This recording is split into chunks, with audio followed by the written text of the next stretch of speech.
Hello friends, welcome to the channel at rider AK। सो आज हम आपके लिए लेके आए हैं एक new unique horror story, the कुदरा भूत पार्ट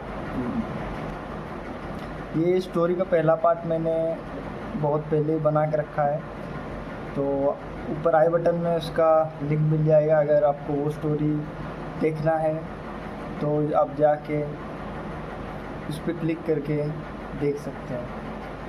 तो चलिए चलते हैं स्टोरी की ओर। और ये उड़ीसा से हमें एक बहुत ही बुज़ुर्ग आंटी ने सेंड किया ये कहानी। सो मैं आपके लिए लेकर आया हूँ। तो चलिए चलते हैं स्टोरी की ओर। फ्रेंड्स, 1974 की बात है। उस वक्त इन अंधविश्वास में बहुत लोग बहुत ही ज़्यादा विश्वास किया करते थे। उस वक्त उड़ीसा का एक व्यक्ति रमेश, जो कि बहुत ही सीधा साधा और भोला भाला इंसान था, तो उसे कोई भी कुछ भी बोल के चला जाता था।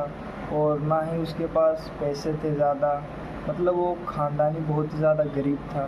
ना ही उसके पास ज़्यादा पैसे थे और ना ही ज़्यादा संपत्ति थी और ना ही उसके पास बीवी बच्चे थे। सो वो बहुत ही ज़्यादा फ्रस्ट्रेट हो रहा था अपनी लाइफ से। तो वो एक दिन की बात है, उसने आज सोचा कि आज मैं अपनी लाइफ ख़त्म कर दूँगा।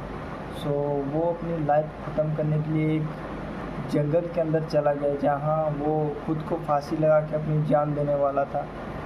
सो उसी वक्त जब वो जब उस ट्री में उठता है अपना फंदा डालने के लिए, उसी वक्त वहाँ पे ऊपर में उसे एक छोटा सा मटका मिलता है, जिसके ऊपर लाल कलर की कपड़े को बांधा गया था। कि वो बहुत ही ज़्यादा हैरान रह जाता है कि जंगल के अंदर ये क्या चीज़ है जो इस पे लिपट के रखी हुई है। तो उसको उस वक्त से मतलब भूत प्रेत पिशाच ये सब के बारे में कुछ भी नहीं पता था, और ना ही कुदरा भूत के बारे में, जो कि उसे अब मिलने वाला था। वो उस मटकी को लेता है, फ्रस्ट्रेट था, तो वो उस मटकी को खोलने के बजाय वहाँ से फेंक देता है। और जैसे ही वो उस मटकी को फेंकता है, उसके अंदर जो कुदरा भूत कैद होके था वो आज़ाद हो जाता है। और जैसे ही वो आज़ाद हो जाता है, वो सीधा निकलता है उससे और वहाँ पर प्रकट हो जाता है, जिसे देखकर रमेश बहुत ही ज़्यादा चौंक जाता है और कहता है ये मैंने क्या देख लिया। फिर वो रमेश उसको देखकर बहुत ही ज़्यादा घबरा जाता है।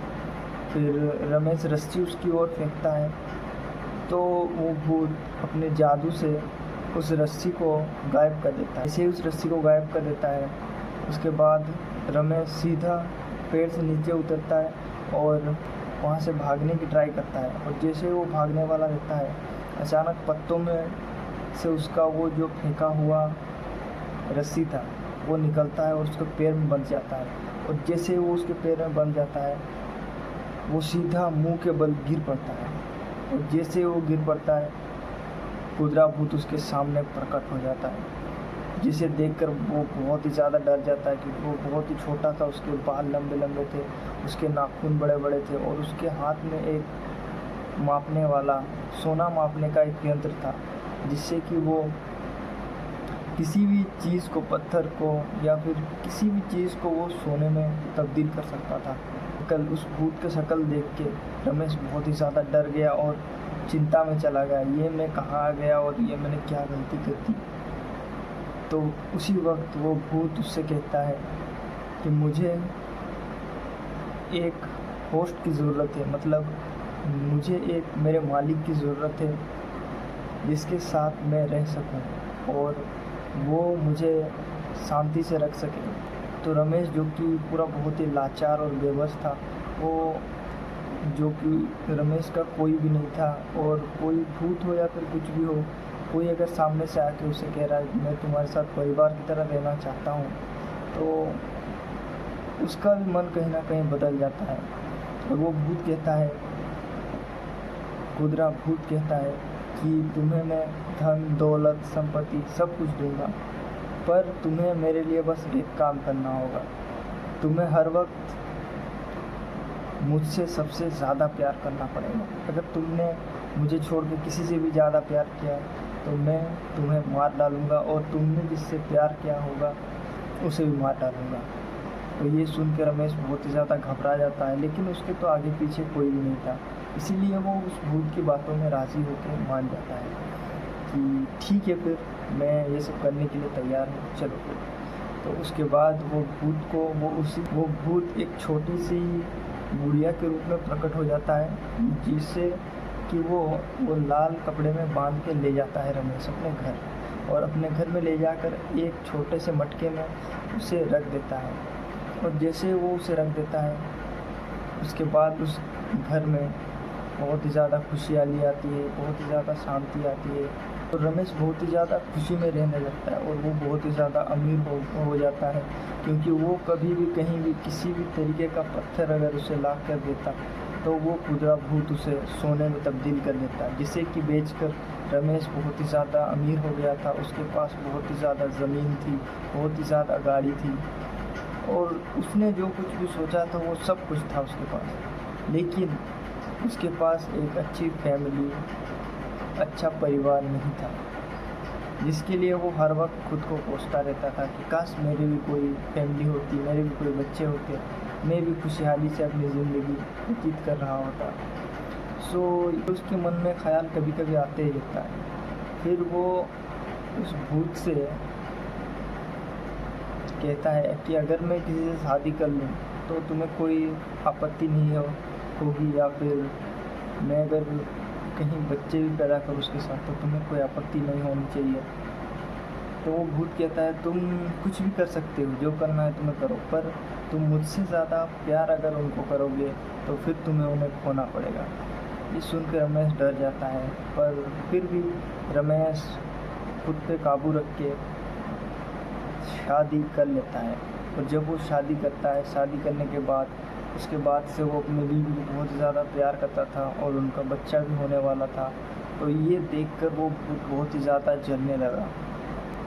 फिर उसके बाद से वो भूत जब भी रमेश का उसकी बीवी के पेट में वो बच्चा रहता है, वो उसे मिसकैरेज करके मार दिया करता था, जो कि बहुत ही ज़्यादा हॉरिफाइंग है दोस्तों। इसे बोलने में मुझे बहुत ही ज़्यादा गूज़बम्स आ रहे हैं। वो उस बच्चे को मार दिया करता था, और क्योंकि अगर रमेश का बच्चा हो गया तो रमेश उस भूत से ज़्यादा अपने बच्चे को प्यार करेगा, ये उस भूत को भी बहुत ही ज़्यादा अच्छे से पता था। इसीलिए वो हर वक्त चाहता था कि रमेश का कोई बेटा या बेटी हो।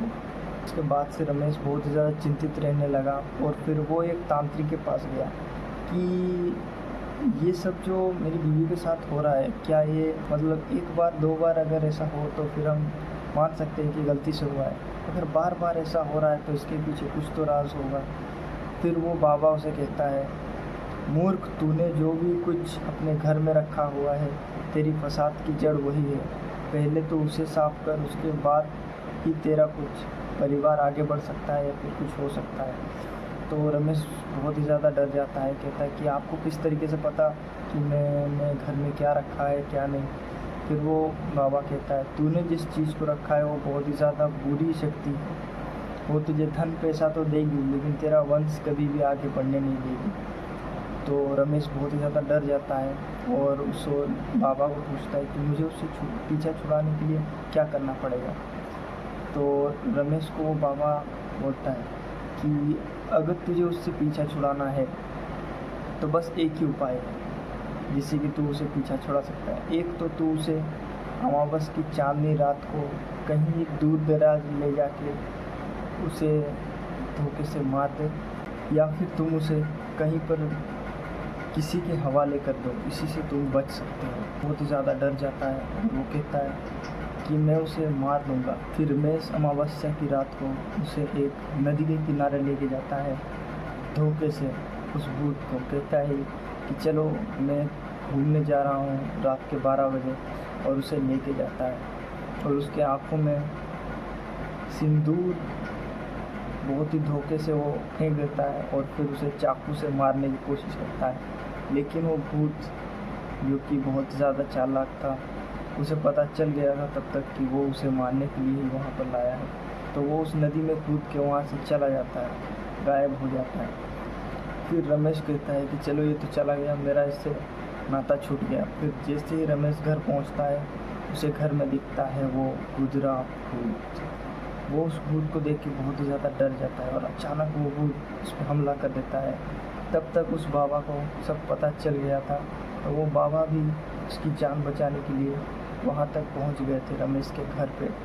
तो जैसे वो भूत उस पर अटैक करता है, उसे मारने लगता है, तो अचानक से वहाँ पर वो बाबा आ जाते हैं और वो अपनी मंत्र और तंत्र की शक्ति से उस भूत को फिर से एक पोटली में कैद कर देते हैं, जो कि उनके लिए बहुत ज़्यादा मुश्किल सा। इधर से मार पड़ रही है, उधर से मार पड़ रही है।